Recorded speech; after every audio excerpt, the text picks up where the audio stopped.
Good morning, student. I am Deepak Soni. I am your physics teacher.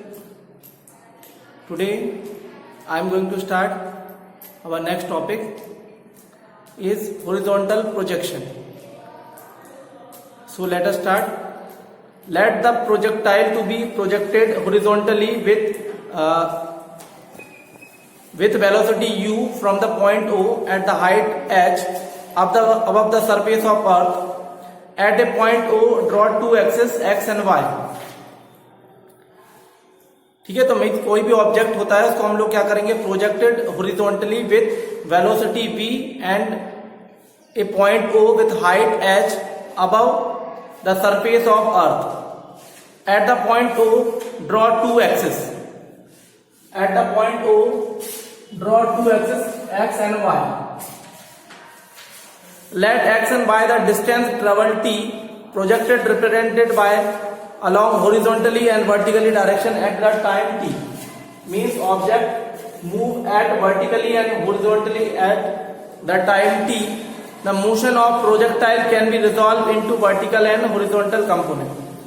The motion of projectile can be resolved into vertical as well as in horizontal component.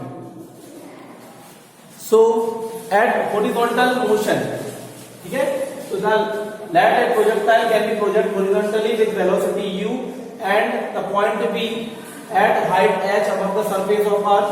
Point O, draw from axis x and y, and respectively horizontal and vertical direction of the time with respect to t.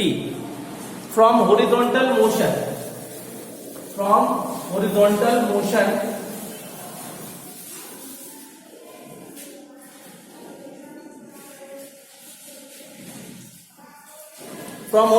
motion, u is equal to ux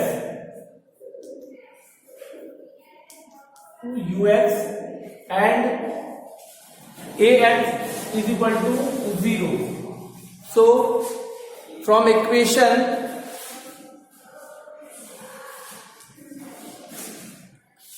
x is equal to ux t plus half ax t square. X is equal to ux t plus 0. X is equal to ux into t. Similarly, vertical motion of the particle uy is equal to 0 and ay equal to g. ठीक है, u किसके बराबर हो जाएगा यहाँ पे, uy equal to 0 and ay is equal to g.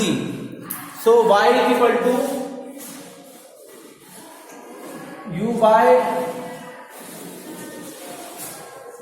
into t plus half ay into t square. uy is equal to 0, so y is equal to 1 by 2 ay into t square. ठीक है, तो यहाँ पे uy किसके बराबर है, 0 के बराबर है, तो यहाँ पे y की वैल्यू किसके इक्वल हो जाएगी, 1 by 2 ay into t square के equal. So y is equal to 1 by 2 ay is equal to क्या रख देंगे यहाँ पे, y is equal to 1 by 2 ay के प्लेस पे g into t square. Equation number 2. ठीक है, यहाँ पे इसको इक्वेशन नंबर 2 मान ली. Put the value in equation number 1. Equation number 1 में वैल्यू पुट कर देंगे, g की वैल्यू को पुट कर देंगे, तो y is equal to 1 by 2 g into x upon u whole square. यहाँ पे हम t की वैल्यू को पुट कर देंगे from equation number 1. So y is equal to किसके इक्वल आ जाएगा, y equal to g upon 2u square into x square equal to k x square. y की वैल्यू यहां से किसके इक्वल है, के एक्स स्क्वायर के equal. And k is equal to g upon 2u square equal to constant. फिर hence the body is projectile horizontally from certain height above the earth surface follow parabolic path. ठीक है, तो इसके के according हम लोग बोल सकते हैं कि अगर कोई भी बॉडी हॉरिजॉन्टली अगर प्रोजेक्टाइल है तो इसको क्या बोल देंगे यहाँ पे, the certain height above the earth surface it follow the parabolic path. तो इसके अकॉर्डिंग हम बोल सकते हैं कि कोई भी बॉडी जो होती है अगर अर्थ सरफेस से अबव प्रेजेंस होती है तो वो पैराबोलिक पाथ को फॉलो करती है. The time to flight, time हम यहां से और कैलकुलेट कर लेते हैं. तो y इज इक्वल टू किसके इक्वल है, y is equal to u by into t plus half a y into t square. So h is equal to 0 plus 1 by 2 a by t square, और यहाँ a y के place पे हम लोग क्या put कर देंगे, g पुट कर देंगे. तो 1 by 2 g t स्क्वायर. फिर t square equal to 2h upon g. So t equal to under root 2h upon g. ये क्या है, time of flight.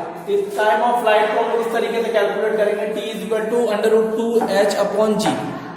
The horizontal motion of the time of the flight depend upon the height and not on the velocity of the projection. ठीक है, velocity of projection के ऊपर depend नहीं करता है, ये किसके ऊपर डिपेंड करता है, horizontal motion of the time flight depend upon the height, height के ऊपर डिपेंड करता है. ठीक है, और हॉरिजॉन्टल रेंज भी हम लोग कैलकुलेट कर सकते हैं जिसकी value r is equal to under root 2h upon g के इक्वल होती है.